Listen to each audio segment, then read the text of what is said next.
Welcome to the Big Dawg Crypto Podcast. This is your number one crypto podcast to hear directly from the movers and shakers, innovators, and disruptors in the cryptocurrency industry. Follow on Twitter for updates and to communicate directly at Woof Big Dawg. That's at Woof Big DAWG. Now, here is your host, the one and only Big Dawg Crypto. And welcome to the latest episode of the Big Dawg Crypto Podcast. I am your host, Big Dawg Crypto. On this episode, we have a gentleman that I have talked to for a bit, and I am happy to have on, the Crypto Lord. How are you doing? How's it going? How are you? You okay? I'm doing good. Well, you know what? I guess I'm okay. Let me ask you, are we okay? Is the space okay? It looks like, Bitcoin dropped a few percentage points and people are losing their mind last night. They are indeed. I think there's a lot of that happening at the moment. I think a lot of people are manipulated by that, and they find themselves chart watching a bit too much. And I think that has a massive impact, especially with all the other stuff with Base that's happened, being launched with Coinbase in the last sort of couple of days and everything. There's been a lot of transition of capital and stuff. So yeah, it's been crazy. So, I mean, not to go on a speculation sort of thing, but you saw that break in the past 24 hours. Do you think SBF's behind that or no? I mean, I don't know. It's hard to tell. I mean, there's so much speculation, isn't there? And there's so many different people. There's so many different people's opinions in the actual, in the realms of things. Yeah. So I tend what I tend to do is I tend to ignore a lot of the noise. Right. And focus on the things that people aren't quite talking about, because that's usually when it's the best time to do so. Sure. But yeah, there is so much of that, and if there's not one distraction with that, there's something else. But always though, right? I mean, if you think about it, I feel like people in crypto Twitter and the crypto world, it's almost like, I might say they like drama 24/7, but they're certainly tuned into it. You know what I mean? Completely. To be honest, it's right as well, because you get a lot of people in sort of the space that are new, that have been in it a long time. And, with the drama itself, it's sort of crypto wouldn't quite be that decentralized sort of space with the drama. And it wouldn't be as exciting if we didn't have it, right? Right. So in that aspect of things, yeah, it can be entertaining. It just depends. A lot of people take it different ways. But yeah.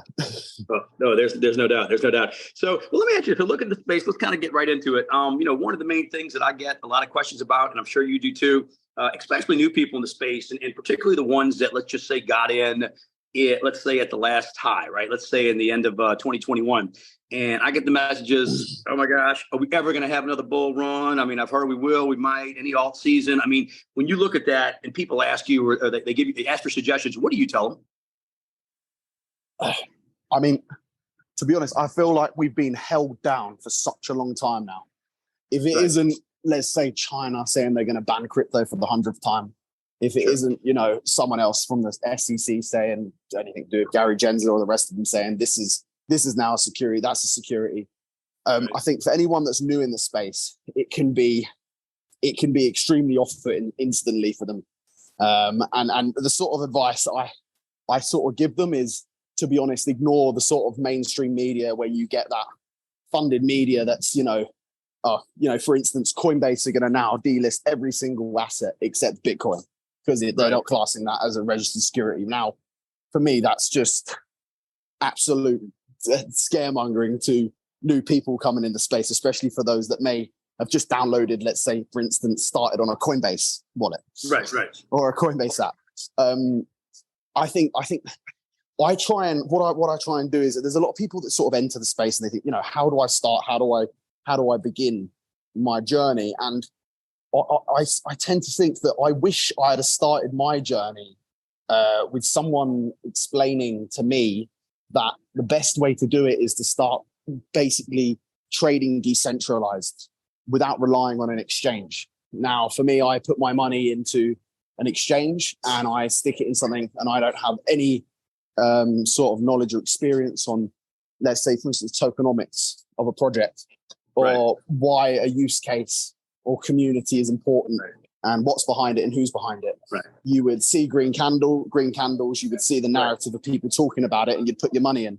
And then 9 times out of 10, then people they'd lose money. Whereas if they actually have better understanding and they realize that, for me, the decentralized part of things is where you can make a lot more money, and not relying so much on the exchange side, and what they're sort of pushing and what they're advertising and what they're listing and what they're sort of showing you should do. I think exchanges are great for people that, just grab an understanding, but it can be without that. Yeah, but it's interesting you say that, because you're actually bringing something up. There's a narrative I'm seeing lately, and you've been in the space a while, so you've seen this too. Back in the day, and let's go back to several years ago, right? Exchange listing, especially in the bull market, could 5, 10x, 20x a project, whatever it may be. You're seeing some complaining, let me just say it like that, lately, when some projects list on certain exchanges, people, oh my gosh, next thing you know, and they're bringing in whether they're going to short it or whatnot. Do you think, because that's what you're bringing up is a very good point about, with the DEXs, do you think listing on exchanges has the same push it had, or do you think it's one of these things where people are maybe being overly negative on it? I mean, you see what I'm saying though, right? Where some people, not everybody, right? But some do. Yeah. No, I totally agree. You never saw that before. There is many elements of that. And one of them, like, for instance, will be, right, so there's a lot of things. So you have teams and projects that will have, obviously, negotiations and talks behind doors with exchanges about how they come to an agreement of getting their project listed on an exchange, whether it be Binance or MEXC. Now, I know there's speculation in some projects actually, when they provide liquidity, instead of paying for listings, because let's be honest, a lot of projects do pay for these listings, and they're paying for these listings with tokens. And sometimes you see this mad uproar about, we're going to be listed on MEXC, and then it's great, sell the news, the whole thing's going to dump. It gets listed, instant red candle, right? So, but then again, I've seen other situations where projects have been listed, such as Self token, for instance. Now it was the same situation. Everyone was thinking, great, I'm not really keen on it being listed on MEXC, to be honest. It's quite nice being decentralized, because everyone then starts panicking. Oh, the news is going to get sold, and the token's going to drop. But to be honest, it was held extremely well, and if anything, it went up. It done very well, considering some projects I've been in and seen that happen. And that's one aspect. And I think. And I got to say real quick, in full disclosure, because I know people listen to this. Like I say, so I know Kim, Eric, and Rico very well from Self. So I just want to say, it was something you brought up, not me, but and they're very, very, very good people. But they're amazing. Oh no, they really are. I was in the UK last year and had a chance to have lunch with Kim. Really, really, really nice person. One of the smartest in the space. But I tell people.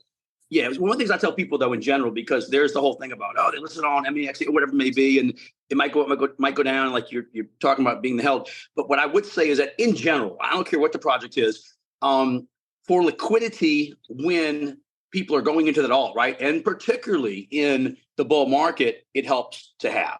You know what I'm saying? So I think that's one of the things people need to realize is, I don't care what the project is. If you say, well, it might go up or down on the exchange.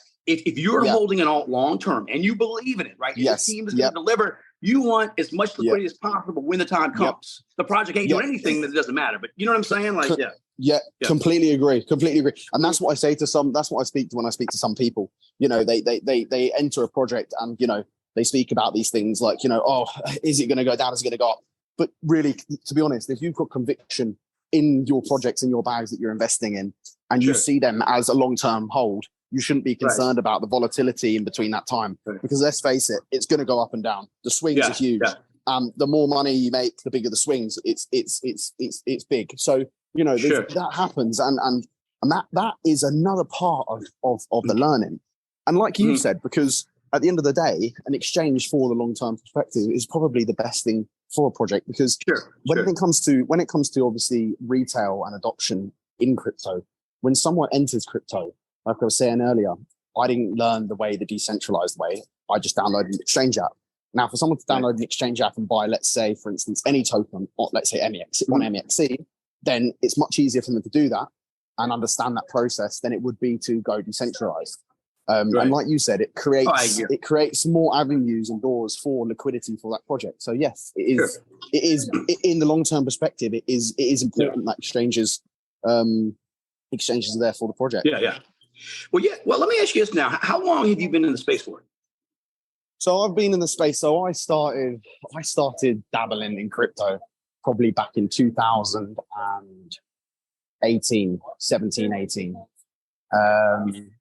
And I entered it with no experience, no knowledge, absolutely nothing.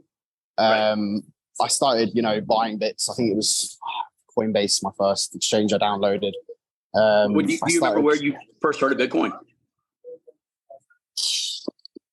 Do you know what? Like, do you remember what you were doing first? And I don't mean, it's like I always like to ask my guests. I'm always interested. Do you know what? I think when I remember it, one of my brother's friends had some, and he gave me some, and I didn't really think much of it, and it wasn't a lot. It was a tiny bit, really small, right? And I sort of dabbled around with it, and then I left it for ages, and then I decided to enter it again back in about 2021, and I thought, I'm going to really give this a good go now.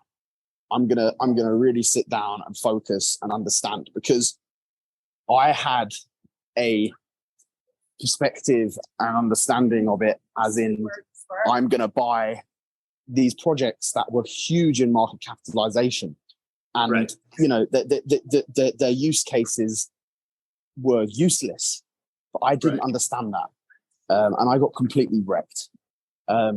So when I started back in 2021, the late end of 2021, I decided I'm really going to crack down and actually learn and understand it first.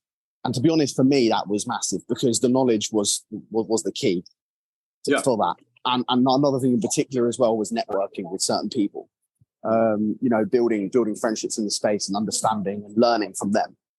Because there's no, people make mistakes and they do the wrong things, but that's all a part of the learning. And I think sometimes that needs to happen for you to understand.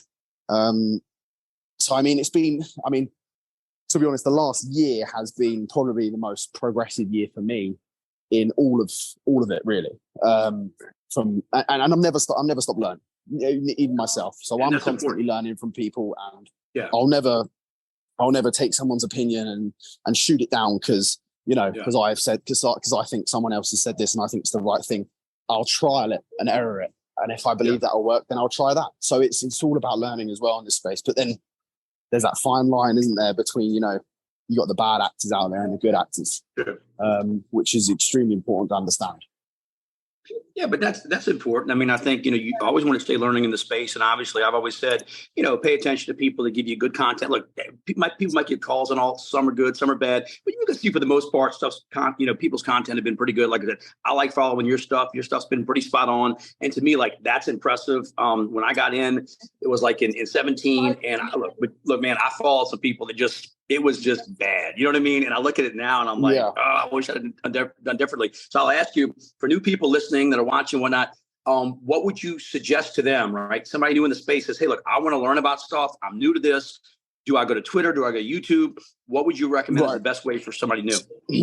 So I get asked this a lot, either if it was people, families and friends. They always say to me, right, where do I start? They said, can you show me, what do I buy? What do I get?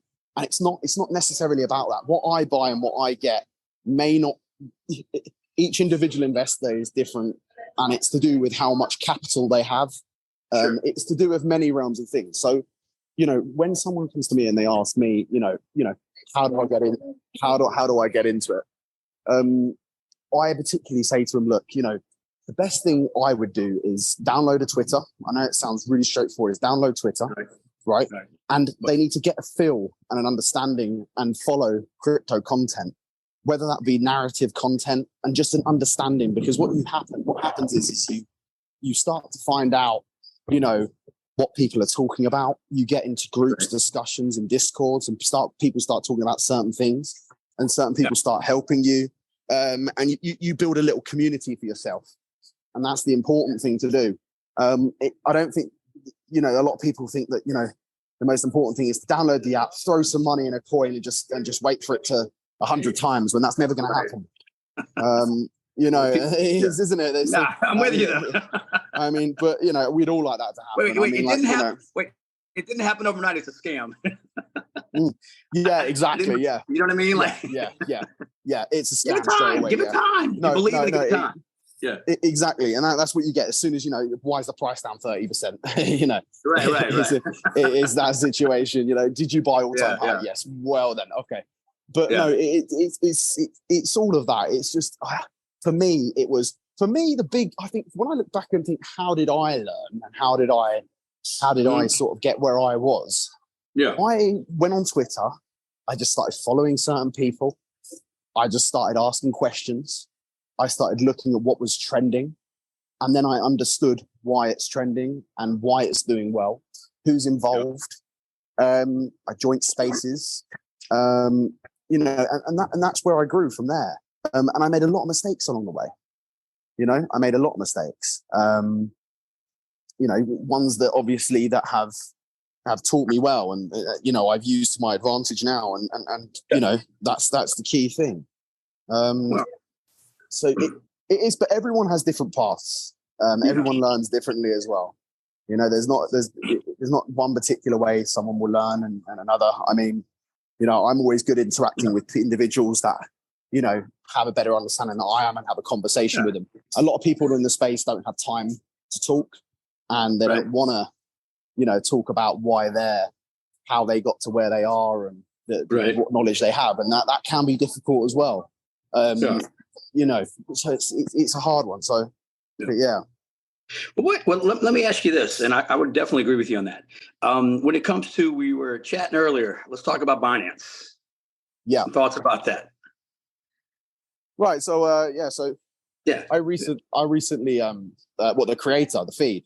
So I recently applied to be a creator on Binance for their feed page.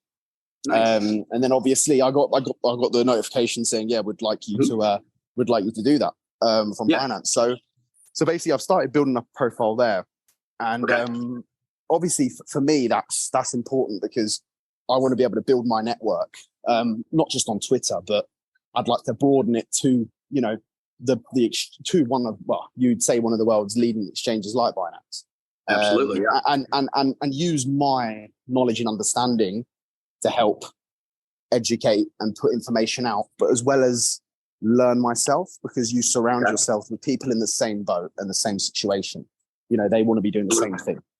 And you're sharing content, you're helping each other at the same time.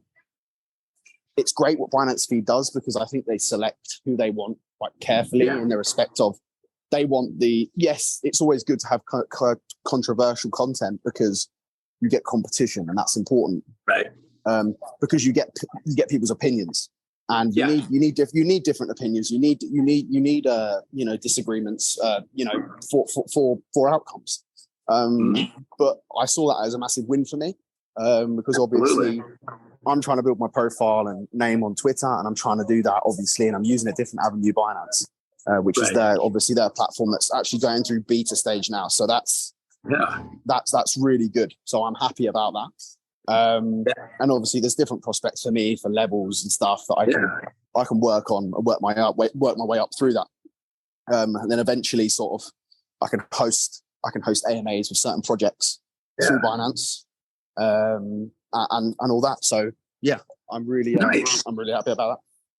Very, very cool. Yeah, I definitely want to share that with the audience. So let me ask you. So a couple of final personal questions. What's your, you were going to a country right now you've never been to, you get on a plane, where would you go? Dubai. Oh, Dubai. Okay. Have you been there before? I have. Yeah. I've been. Okay. I've been quite a few times. Yeah. It's awesome. I just like it. The people are friendly. It's very clean. Everywhere's clean. There's no trouble. Very safe. You feel safe. Yeah, you feel safe. You know, I live in London. You know, every 2 minutes I'm looking over my shoulder. You know, but you know, you don't have to do that in Dubai. Yeah. I mean, like, you know, not that you shouldn't be streetwise, but you know, no, but I understand what you mean. It's a different perspective. Yeah, you know, I think cost of living is on the expensive side. I think people tend to think it's not, but it is. It can be quite expensive out there. but then again, it's a place I like. Yeah. Especially going on holiday with the family and stuff. So that's just it's a nice place. Definitely. And your favorite food? You going out to eat? What are you going to eat? Oh, my favorite food. I love everything. Don't know really. It's hard to tell, isn't it? I mean, I'm English, so I like the traditional English Sunday roast. Yeah. Right. But I'd say probably if I had to go out and choose, from a menu, it'd probably be a big lobster. Yeah. Nice. Can't go wrong with that. All right. Well, let me ask everybody, how do you find you on Twitter? What's the best way to connect? If you just go on Twitter and you search the Crypto Lord _, you'll see me there. I'm also on Telegram, which is my username is @SealWithIt. So basically, there's a verified link in there to my Twitter as well. If you're ever unsure as well, just DM me on Twitter. I'll answer all DMs. But yeah, that's the best way. I will be linking my content Binance page up with my Twitter. I'm just what I'm doing is just building up some content on the actual feed page first. Once I've built a sort of base level there, then I'll start pushing that on Twitter as well and sharing the feeds with people as I go along. Sounds good. Well, brother, look, I appreciate you taking the time to come on the latest episode of the Big Dawg Crypto Podcast. Thank you so much. No, it's been a pleasure. Thank you very much. You've been listening to the Big Dawg Crypto Podcast. Follow on Twitter @WoofBigDawg. Woof, Big DAWG. And run faster than the competition. Woof, woof.